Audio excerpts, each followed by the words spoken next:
Bismillahirrahmanirrahim. Assalamualaikum warahmatullahi wabarakatuh. Alhamdulillahirabbil alamin wal 'aqibatu lil muttaqin wala 'udwana illa 'alal zalimin. Asyhadu an la ilaha illallah wahdahu la syarika lah wa asyhadu anna Muhammadan 'abduhu wa rasuluhu la nabiyya ba'dah. Allahumma shalli wa sallim ala sayyidina Muhammad wa ala alihi wa sahbihi ajma'in.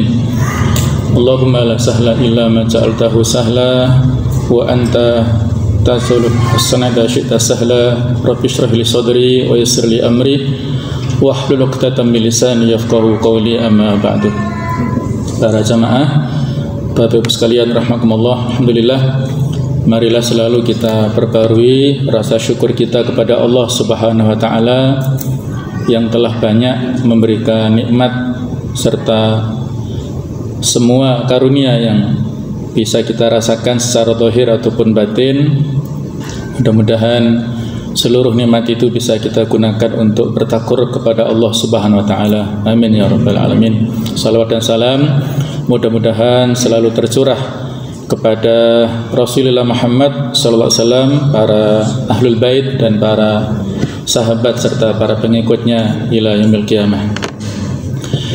Para jamaah rahimakumullah, marilah kita teruskan pembahasan tafsir Al-Munir, yaitu surah Al-Baqarah ayat 261 sampai 264. Allah Ta'ala berfirman, qaulun ma'ruf wa maghfiratun khairun min shadaqati yatba'uha adha wallahu ghaniyyun halim. Perkataan yang bagus serta permintaan maaf itu lebih bagus, lebih baik daripada sedekah yang diikuti dengan perbuatan yang menyakitkan, dan Allah itu maha kaya serta maha santun.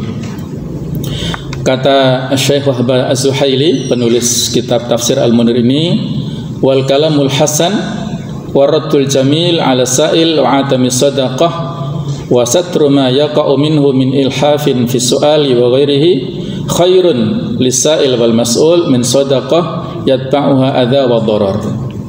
Jadi perkataan yang bagus, perkataan yang baik, kemudian jawaban ataupun penolakan yang santun kepada orang yang meminta itu lebih bagus ya daripada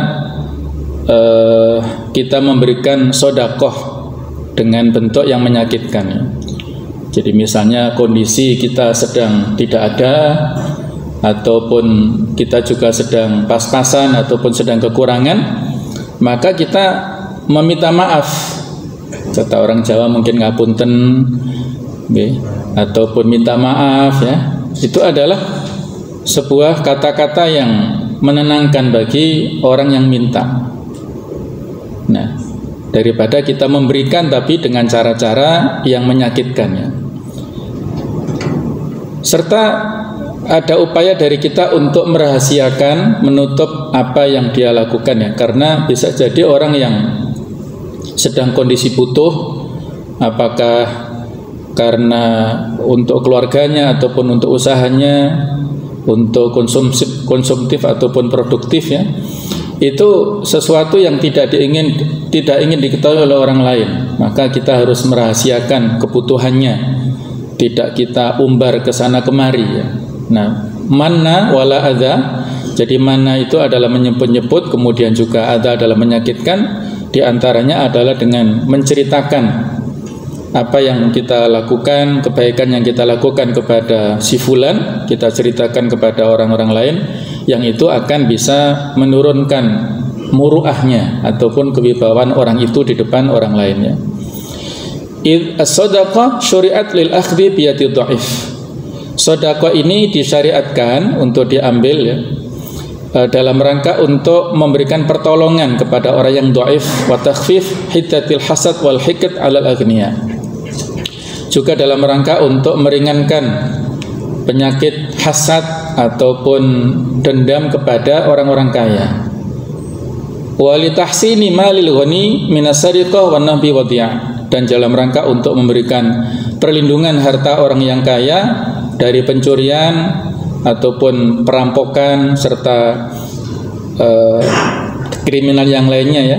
Wal man wal adza yukhrijuha an hadhil ghayah as-samiyah allati syuri'at laha. Sedangkan sifat menyebut-nyebut juga memberikan perasaan yang menyakitkan kepada orang yang kita beri, itu keluar dari tujuan yang mulia ini yang telah disyariatkan tersebut. Wallahu ghaniyun an shadaqati ibadihi. Padahal Allah Ta'ala itu maha kaya dari sedekah hamba-hambanya. Fayastati an yarzuqa al-jami'.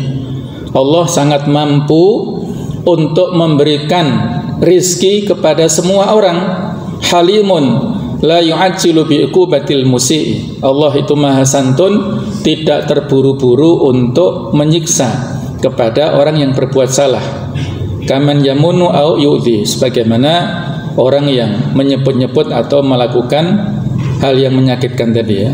Walakinnahal hikmah al-balighah allati madaruha al-ibtila' wal ikhtibar. Akan tetapi itu adalah sebuah hikmah yang amat sangat, yang mana berputar kepada hikmah, serta di sana ada hikmah yang maksimal, bahwasanya yang namanya rezeki adalah merupakan cobaan dan ujian kepada manusia. Kalau Allah mau, semua diberikan. Tetapi inilah kuasanya Allah Ta'ala. Di dalam surah An-Nahl ayat 71 Allah berfirman, Wallahu faddala ba'dakum ala ba'din fi rizq. Allah melebihkan sebagian di antara kalian di atas sebagian yang lain dalam masalah rizki. Rizki ini, kata Syekh Mutawalli Asy'arawi, bukan hanya sekedar berupa materi ya, tapi juga ada immateri atau non materi. Rezeki bukan hanya berupa uang, tapi segala yang bisa kita manfaatkan itu juga bisa menjadi rezeki bagi kita. Ya, bisa dikiaskan kepada nikmat secara umum lah. Dan orang ini manusia ya, tidak ada yang sempurna dalam hal rezekinya. Mungkin ada si fulan yang dari sisi finansial punya uang yang banyak, tapi misalnya dia tidak bisa memiliki keturunan ya, misalnya ya. Ataupun kebalikannya, orang yang anaknya banyak tapi uangnya pas-pasan misalnya. Nah, inilah dinamika dalam kehidupan yang masing-masing adalah ikhtibar wa ibtila ya. Semua itu adalah ujian dan cobaan untuk manusia. Ada orang yang diberikan rezeki yang banyak, dia bisa bersyukur ya, sebagaimana yang dilakukan oleh Nabiullah Sulaiman alaihissalam ya. Ketika beliau diberikan kemampuan untuk berkomunikasi dengan segala makhluk, dan dia punya pesaing ya, dalam tanda kutip, seorang ratu yang kaya raya, maka ditawarkan kepada anak buahnya, siapa yang mampu mendatangkan singgasana ratu ini dalam waktu yang paling cepat. Kalau Ifrit itu waktunya ya pada saat sebelum bergerak dia dari tempat duduknya. Kalau ada yang lebih cepat yaitu sekejap mata. Nah, ini tidak diketahui siapakah dia. Nah, pada saat sekejap mata itulah singgasananya Ratu Bilqis datang. Nabiullah Sulaiman dengan ketawaduannya mengatakan, hadza min fadli rabbi liyabluwani aashkuru am akfur. Ini adalah cobaan dari Allah untuk memberikan, ini adalah karunia dari Allah Ta'ala untuk memberikan cobaan kepadaku, apakah aku bersyukur ataukah kufur. Nah, itulah ketawaduan Nabi Sulaiman yang luar biasa kekayaannya, yang telah kita ceritakan ya, menurut pendapat dari Ibnu Abbas ataupun Mujahid, bahwa Sulaiman adalah salah satu dari 4 raja yang paling luas kekuasaannya. Ada 4 orang raja di dunia yang kekuasaannya sangat luas, 2 orang raja mukmin, 2 orang raja kafir. Nah, 2 yang mukmin adalah Sulaiman dan Dzulqarnain, sementara 2 orang kafir adalah Namrud dan Bukhtanasor yang sudah kita bahas itu ya. Jadi ini contoh sebuah ketundukan dan rasa syukur dari Nabi Sulaiman atas nikmatnya. Tapi ada juga contoh lainnya yang kebalikannya, diberikan kenikmatan harta tetapi malah kufur, yaitu cerita yang sangat populer, yaitu Qarun ya. Qarun ini awalnya dia ini adalah orang yang miskin. Dia masih sepupunya Nabi Musa alaihissalam. Jadi masih saudara sepupulah Nabi Musa. Yang sebelumnya itu kondisinya sangat miskin. Anaknya banyak, dia fakir miskin. Sama istrinya ya, sebagai bentuk atau indikator kemiskinannya itu kalau melakukan ibadah tertentu ya, seperti kalau kita adalah sholat, nah itu tidak bisa bersama-sama tapi bergantian. Dia dulu, kemudian istrinya menunggu, ketika pakaiannya dipakai oleh istrinya dia menunggu. Nah begitu saking miskinnya.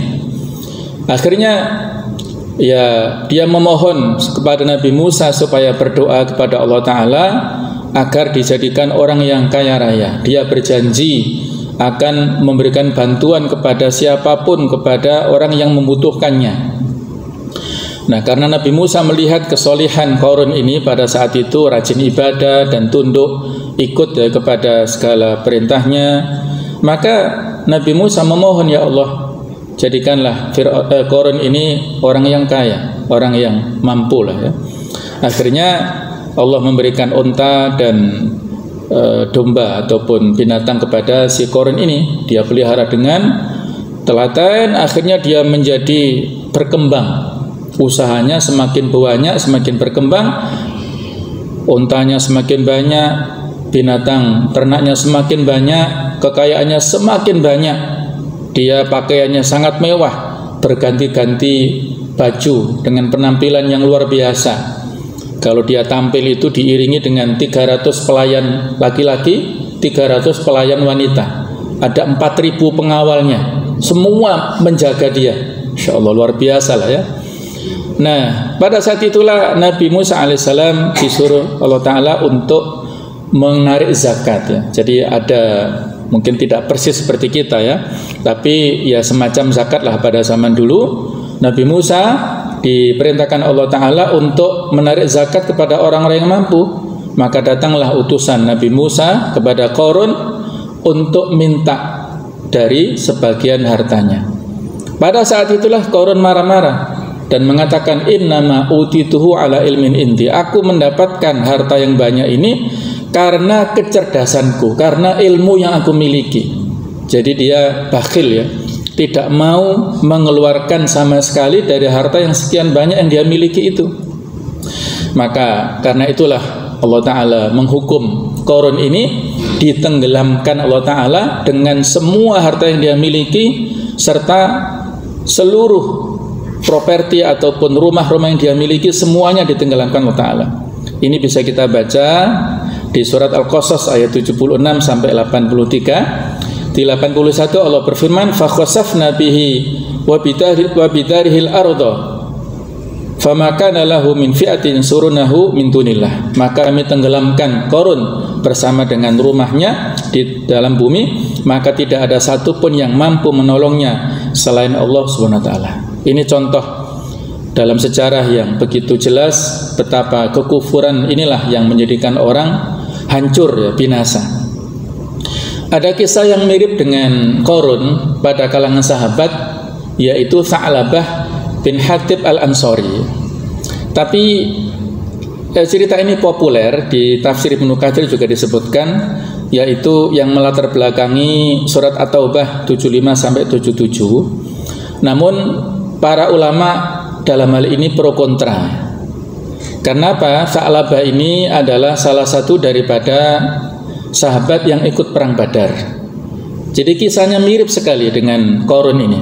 Tha'labah sebelumnya miskin ya, dia sangat rajin sekali untuk datang ke Masjid Nabawi untuk sholat berjamaah, sangat rajin untuk melakukan kebaikan ya.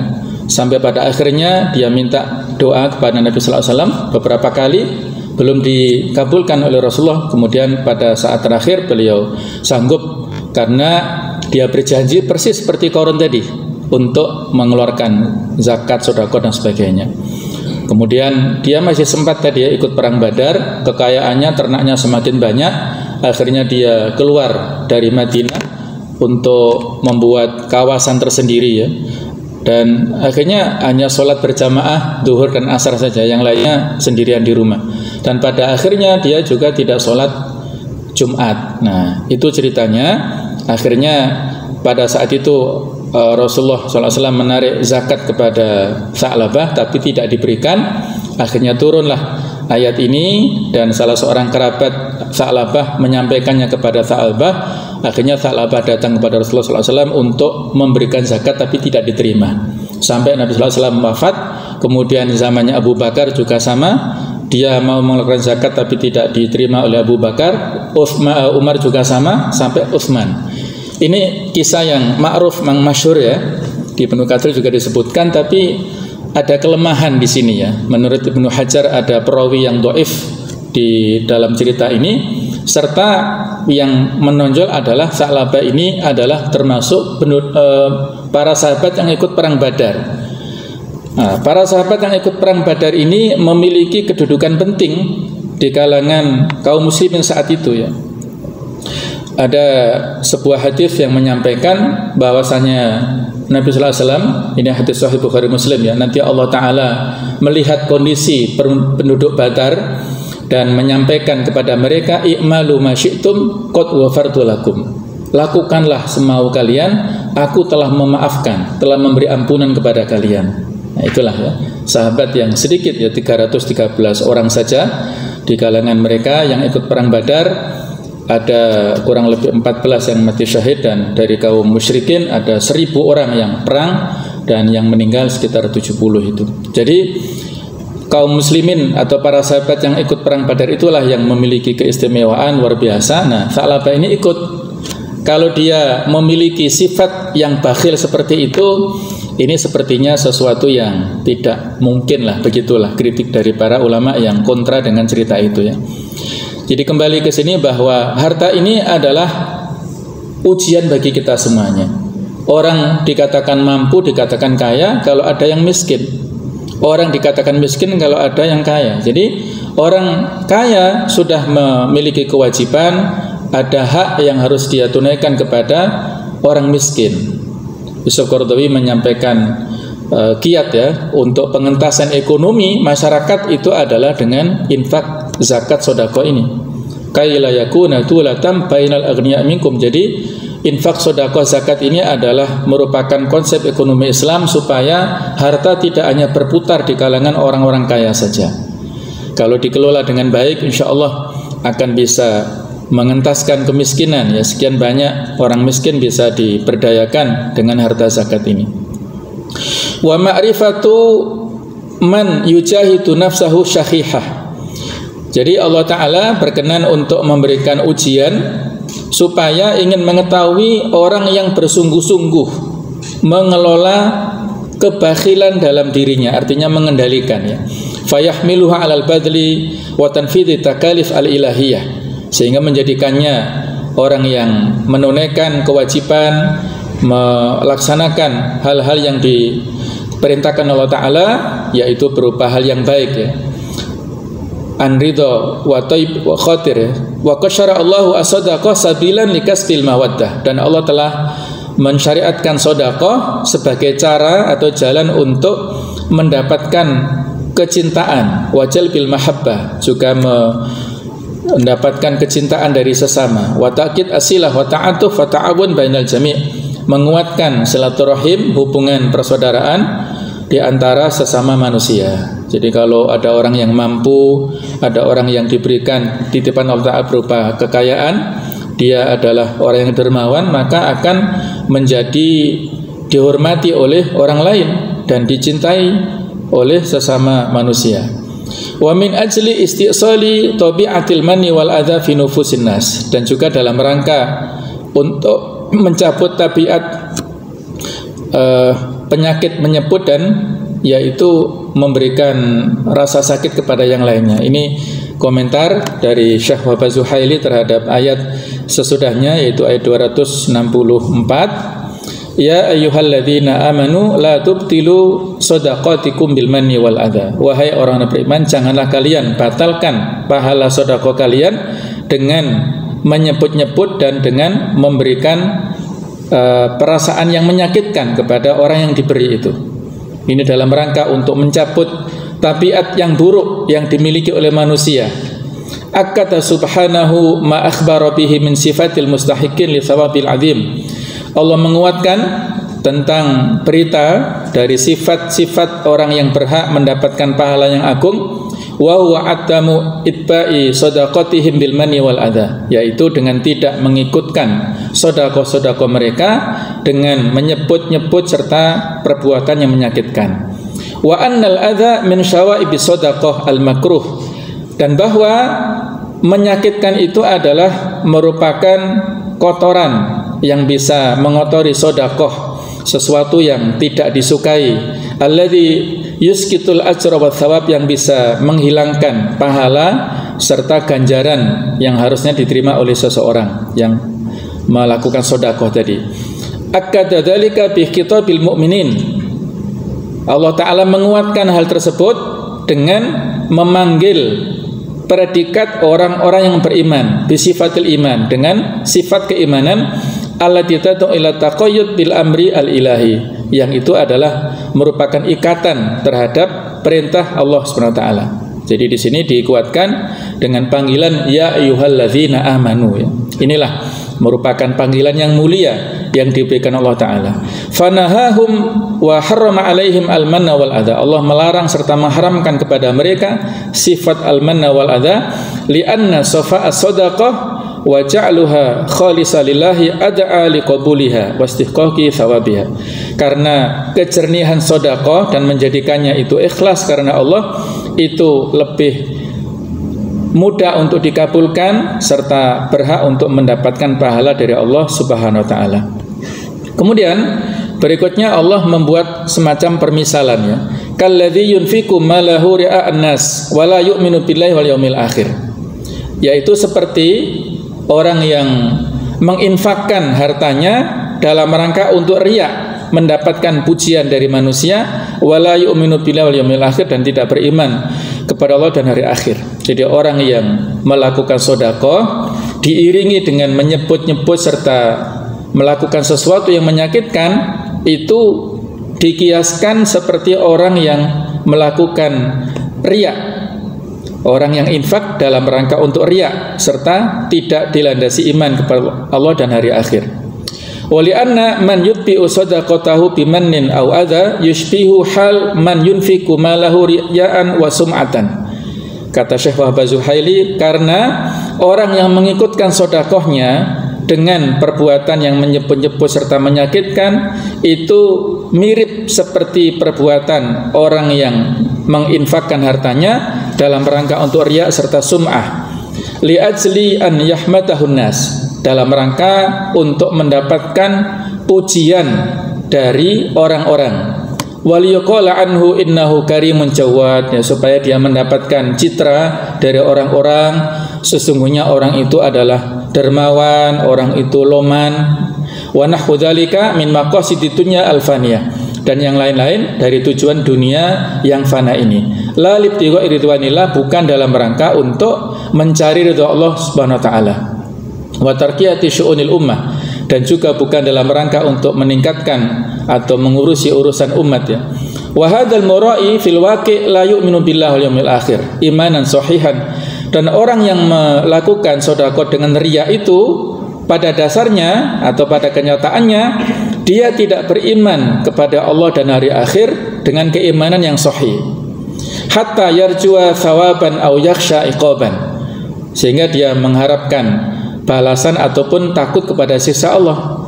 Wa mithluhu alladhi yamunnu wa yu'di asail, dan seperti itulah orang yang melakukan sedekah dengan menyebut-nyebut serta menyakiti, itu permisalannya adalah seperti orang yang riya. Jamaah sekalian, ada sebuah hadis sahih Muslim, ya, yang cukup panjang yang menceritakan kepada kita semuanya oleh Rasulullah SAW. Beliau bercerita kepada para sahabatnya tentang kondisi manusia nanti pada hari kiamat. Inna awalan nasi yuqdha yaumal qiyamati, manusia pertama-tama nanti yang diadili oleh Allah Subhanahu wa taala yaitu rajulun ustusyhida, orang yang mati syahid, yang berangkat ke medan perang untuk berjihad sampai mati syahid, itulah yang pertama kali diadili, didatangkan fa'utiya bihi, didatangkan oleh orang ini. Kemudian disampaikan nikmat-nikmat Allah kepadanya, dan Allah bertanya kepada orang ini, madza amilta bihi, apa yang kamu lakukan terhadap nikmat yang kamu dapatkan wahai si fulan? Maka dia mengatakan, qataltu fika hatta ustusyhidu, ya Allah, saya berperang karenamu sampai saya mati syahid seperti ini. Maka Allah mengatakan, kadzabta, engkau telah berbohong, walakin qatalta liyuqala annaka jari, kamu berperang, berangkat ke medan perang itu dalam rangka untuk mendapatkan predikat sebagai pahlawan, sebagai pemberani. Waqad qila, dan mereka telah menyebut-nyebut kamu seperti itu, menjadi pahlawan nasional, menjadi pahlawan ini itu ya. Mereka membangga-banggakanmu. Nah, maka orang ini diseret wajahnya Allah Ta'ala, kemudian dilemparkan ke neraka. Nah, itulah nasib orang yang riya. Amalnya itu luar biasa, berangkat ke medan perang itu luar biasa amalannya ya, tapi karena riya maka tidak ada hasilnya sama sekali. Orang yang kedua yang didatangkan untuk diadili Allah Ta'ala adalah orang yang ahli dalam bidang baca Quran ataupun ahli dalam bidang agama. Ketika Allah Ta'ala bertanya, madza amilta fihi, apa yang kamu kerjakan dengan keahlianmu itu?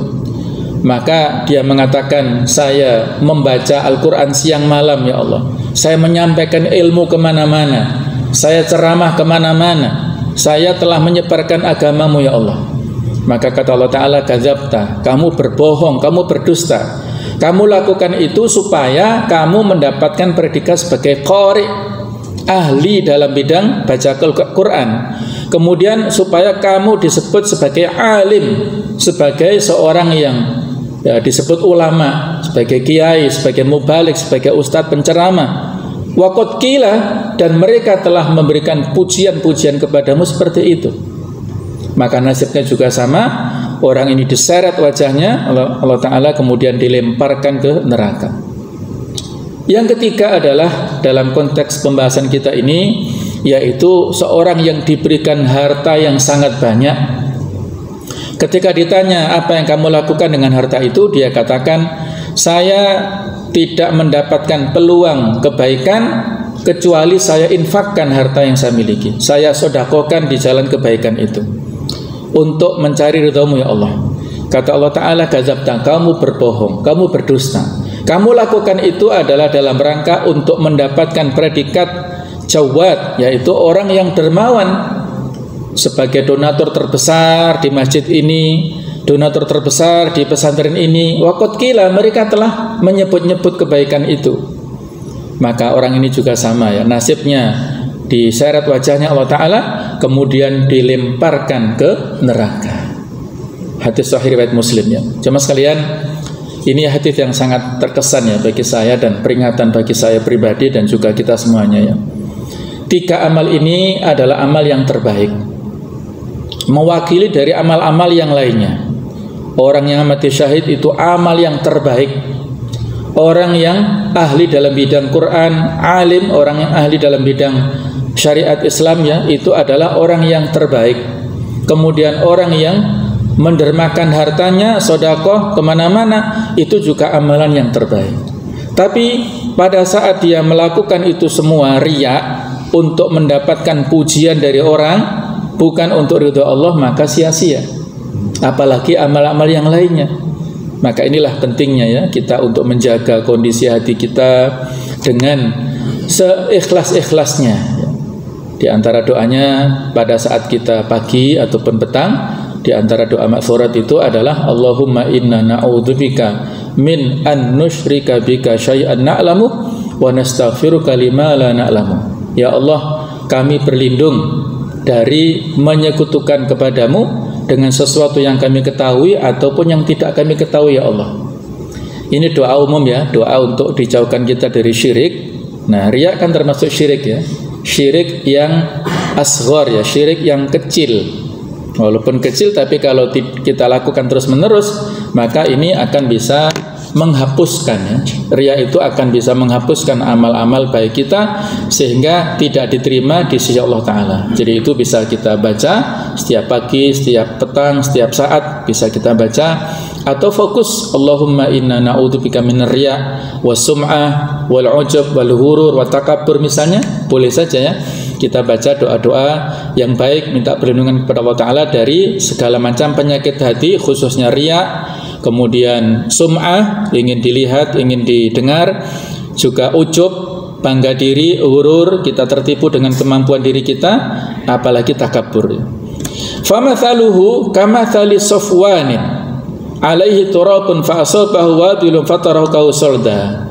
Nah, permisalan orang yang memberikan sedekah dengan cara-cara yang al-manni wal adza, menyebut-nyebut serta menyakitkan orang lain, itu adalah seperti permisalan batu licin yang di atasnya itu ada debu, ada tanah. Fa asabahu wabil, maka ditimpa oleh hujan lebat, fatarakahu solda, maka akhirnya meninggalkannya dalam keadaan bersih. Layak tirun ala syai'in mimma kasabu, mereka tidak menemukan sesuatu pun terhadap apa yang mereka lakukan, ya. Jadi hilang semuanya. Wasifatu amali kullin minal mura'i walladhi yamunnu wa yu'dhi, dan sifat orang yang melakukan amalan, orang yang setiap kali dia sedekah dengan landasan tadi, ya, tujuannya riya serta dalam rangka untuk menyebut-nyebut serta menyakitkan orang lain tadi, kasifati turabin ala hajar amlas, yaitu seperti sifat yang licin, nazala alaihi matarun syadid, yang turun di atasnya hujan yang sangat lebat, fa azalat turaba wa tarakal hajar amlas la syai'a alaihi, maka akhirnya apa? Dia menghilangkan semua debu yang ada di atas batu licin itu dan meninggalkan batu tersebut dalam keadaan licin kembali, tidak ada sesuatu pun. Ay annahu la thamrata wala baqa'a li amalihi, tidak ada buah dan tidak ada dampak sama sekali dari perbuatan baiknya itu. Wa inna ma yatmahillu wa yatabaddad bi dhawahir at-tari'ah, jadi akhirnya hilang, musnah, tidak ada dampaknya sama sekali dengan fenomena hujan tadi, ya. Wa yabqa farighan la athara li amali, menjadi hilang semuanya, tidak ada bekas dari amal-amal baiknya itu. Wala yantafi'u bi syai'in mimma fa'ala, dan dia tidak mendapatkan manfaat terhadap sesuatu pun yang dia kerjakan, la fid dunya wala fil akhirah, bukan di dunia dan juga bukan di akhirat. Amma fid dunya fali annal mannan baghidun ilan nas, kalau di dunia orang yang al-mannan, yaitu orang yang suka mengundat-undat, menyebut-nyebut tadi, itu adalah baghidun ilan nas, dia dibenci oleh orang-orang. Wal mura'i madmumun manbudun ladal mujtama, orang yang riya itu orang yang tercela, dia tidak disukai oleh masyarakat. Itu yang dampak di dunia, ya. Wa amma fil akhirah, adapun di akhirat nanti, fa innallaha la yaqbalu minal amal, Allah tidak menerima dari amal yang dia lakukan illa ma kana khalisan lahu, kecuali karena ikhlas untuk Allah Ta'ala, wabtaghi bihi wajhahu, dan dalam rangka untuk mencari ridha Allah Subhanahu wa Ta'ala saja. Wariya wa mithluhul man wal adza yunafi al ikhlas, riya serta yang dikiaskan adalah menyebut serta menyakitkan, itu menghilangkan keikhlasan. Wa huwa nau'un minasyirki billah, dan itu adalah salah satu dari macam kesyirikan kepada Allah. Huwa asyirkul khafi, itu adalah syirik yang tersembunyi. Fa inna sahibahu yaqsudu bihi ghairallah, karena pelakunya itu bermaksud dalam rangka untuk mencari tujuan selain Allah Subhanahu wa Ta'ala. Kemudian jamaah sekalian, ayat ini diakhiri dengan kata-kata wallahu la yahdil qaumal kafirin, dan Allah tidak memberikan petunjuk kepada orang-orang kafir. Lima fihi khairuhum wa rasyatuhum madamu alal kufri, ya. Jadi Allah tidak akan memberi petunjuk kepada orang-orang kafir selama yang di dalamnya petunjuk itu adalah kebaikan untuk mereka serta hidayah untuk mereka. Selama mereka melakukan kekafiran, maka tidak ada petunjuk kepada mereka.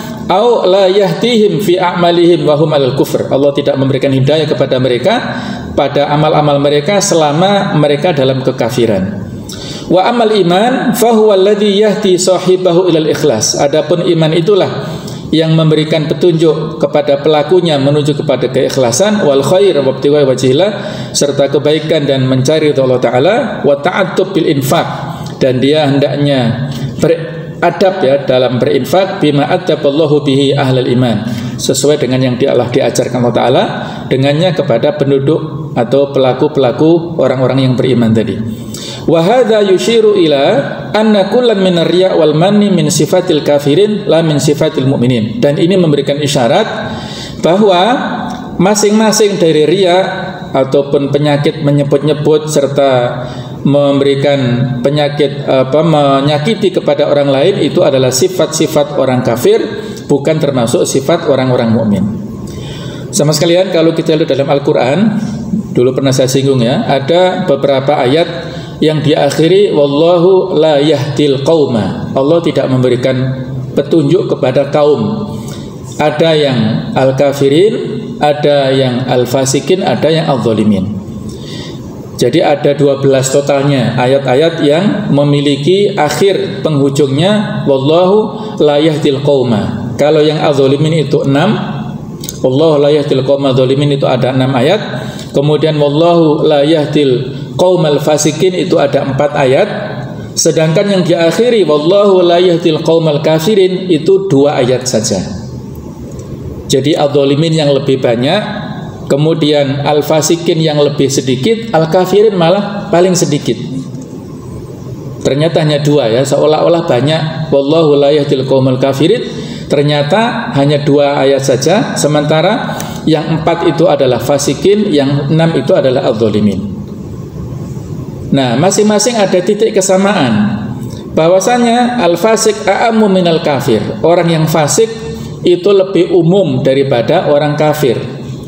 Kemudian al-zalim a'ammu minal fasik, dan orang yang zalim itu lebih umum daripada orang fasik. Jadi yang lebih luas adalah orang-orang yang zalim.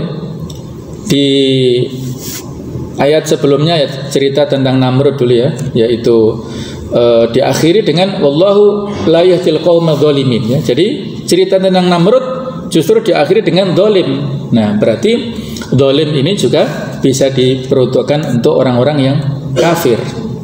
Untuk orang yang tidak beriman itu juga disebut zalim. Bahkan syirik itu adalah inna syirka la dzulmun adzim. Sesungguhnya syirik itu adalah kezaliman yang sangat besar. Orang yang menempatkan ubudiyah, ibadah bukan kepada Allah tapi kepada orang yang lain itu adalah zalim ya. Zalim adalah lawannya dari adil, menempatkan sesuatu tidak pada tempatnya.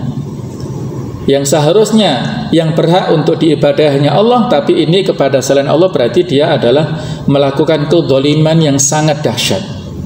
Nah, ayat ini juga demikian diakhiri dengan kata-kata wallahu la yahdil qaumal kafirin, walaupun tadi ada panggilan-panggilan di ayat 264 tadi ya, di awal ayat ini ada panggilan yang sangat bagus ya.